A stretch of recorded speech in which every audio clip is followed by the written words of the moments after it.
Assalamualaikum warahmatullahi wabarakatuh. Alhamdulillah wassalatu wassalamu ala rasulillah wa ala alihi washabihi wa man walah. Asyhadu an la ilaha illallah wahdahu la syarikalah wa anna muhammadan abduhu wa rasuluh.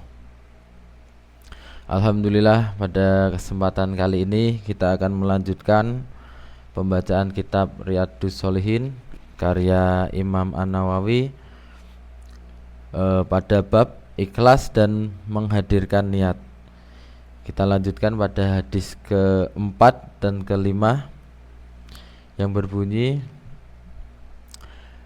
dari Abu Abdillah Jabir bin Abdillah Al-Ansari radhiyallahu anhu, ia berkata, kami bersama Nabi Muhammad SAW dalam suatu peperangan. Seketika beliau bersabda, di Madinah ada sekelompok orang yang tidak ikut berperang. Tidaklah kalian menempuh suatu perjalanan dan melewati suatu lembah, kecuali mereka pasti bersama kalian. Tetapi mereka tertahan oleh sakit. Dalam riwayat lain juga disebutkan, kecuali mereka sama dengan kalian dalam memperoleh pahala. Hadis riwayat Muslim nomor 1191. Kemudian di hadis kelima diriwayatkan oleh Al-Bukhari dari Anas radhiyallahu anhu, ia berkata, kami pulang dari perang Tabuk bersama Nabi SAW. Seketika beliau bersabda, di belakang kita di Madinah ada sekelompok kaum yang kita tidak menyusuri celah bukit dan lembah kecuali mereka bersama kalian, tetapi mereka tertahan oleh uzur. Hadis Sahih Al-Bukhari nomor 2839. Baik, para ulama menjelaskan bahwa maksud hadis di atas adalah apabila seseorang sudah berniat untuk melakukan amal soleh, tapi ia tidak mampu melakukannya karena ada suatu aral rintangan, maka tetap dituliskan baginya pahala yang diniatkan. Sementara jika melakukannya dalam kondisi tidak memiliki uzur, maksudnya pada saat ia dalam keadaan mampu, ia melakukan amal soleh tersebut. Tiba-tiba setelah itu ia tidak mampu melakukannya kembali, maka ditulis baginya pahala amal perbuatan secara penuh. Hal ini juga sejalan dengan sabda Nabi Muhammad SAW,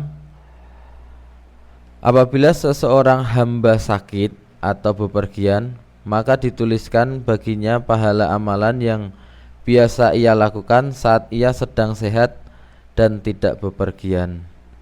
Hadis riwayat Al-Bukhari nomor 2996.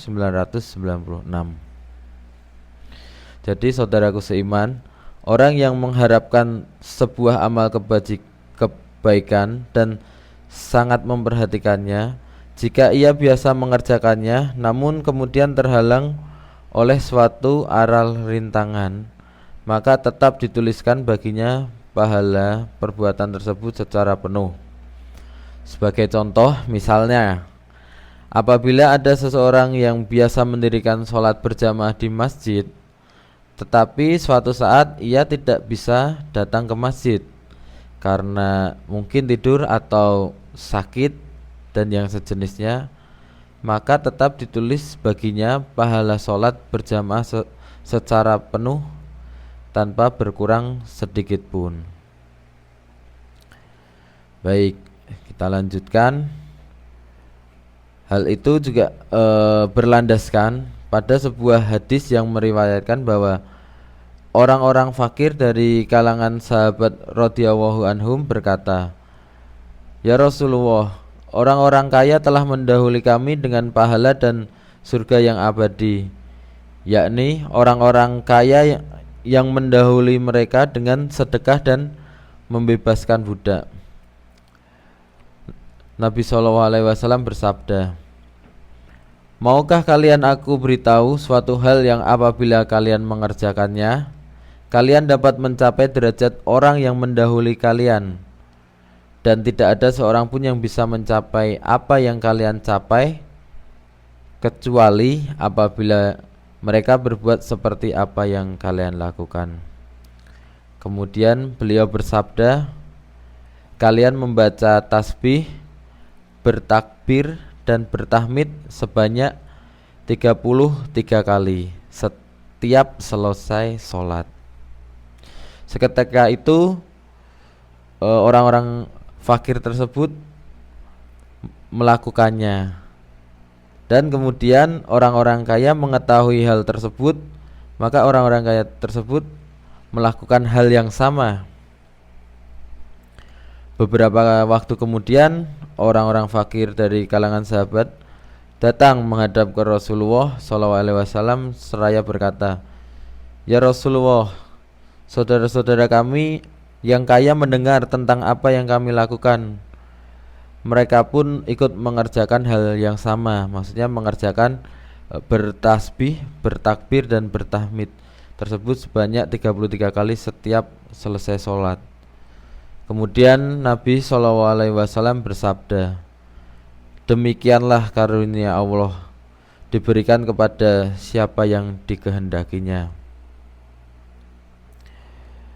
Oleh karena itu, Nabi SAW menyebutkan tentang seseorang yang diberikan karunia harta oleh Allah, lalu ia menginfakkannya di jalan kebaikan. Kemudian ada seorang fakir berkata, "Seandainya aku memiliki harta seperti fulan, pasti aku akan melakukan seperti yang fulan lakukan." Nabi SAW bersabda, "Dia mendapatkan pahala sesuai dengan niatnya. Keduanya mendapatkan pahala yang sama." Maksudnya, mereka mendapatkan pahala niat perbuatan yang sama, sementara pahala amal perbuatan tidak dituliskan baginya, kecuali amal perbuatan tersebut sudah biasa dilakukan. Baik, saudaraku seiman, demikianlah yang bisa saya sampaikan. Semoga menambah iman dan takwa kita. Baik, kita tutup dengan doa kafaratul majelis. Subhanakallahumma wa bihamdika, asyhadu alla ilaha illa anta, astaghfiruka wa atubu ilaik. Assalamualaikum warahmatullahi wabarakatuh.